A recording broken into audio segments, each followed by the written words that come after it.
সিলেটের পর্যটন কেন্দ্র জাফলং ইসিই ও সাদা পাথর এলাকায় অবৈধভাবে পাথর চুরির ঘটনায় জেলা প্রশাসন কঠোর অবস্থান নিয়েছে। জেলা প্রশাসন এবং আইন শৃঙ্খলা বাহিনীর যৌথ উদ্যোগে নেওয়া এই সিদ্ধান্তের আওতায় এলাকাগুলোতে সার্বক্ষণিক নিরাপত্তা ও অভিযান চালানো হবে। বুধবার ১৩ আগস্ট দিবাগত রাতে জেলা প্রশাসনের নেতৃত্বে নেওয়া সিদ্ধান্ত অনুযায়ী এলাকাগুলোতে সার্বক্ষণিক নিরাপত্তা ও অভিযান চালানো হবে। বিষয়টি নিশ্চিত করেছেন সিলেটের জেলা প্রশাসক শের মাহবুব মুরাদ।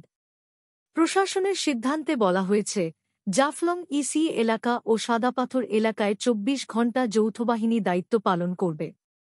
গোয়াইনঘাট ও কোম্পানিগঞ্জে পুলিশের চেকপোস্ট সহ যৌথবাহিনী সার্বক্ষণিক দায়িত্ব পালন করবে। Immigration to Canada.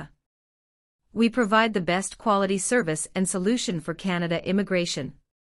Please visit our website and contact for details.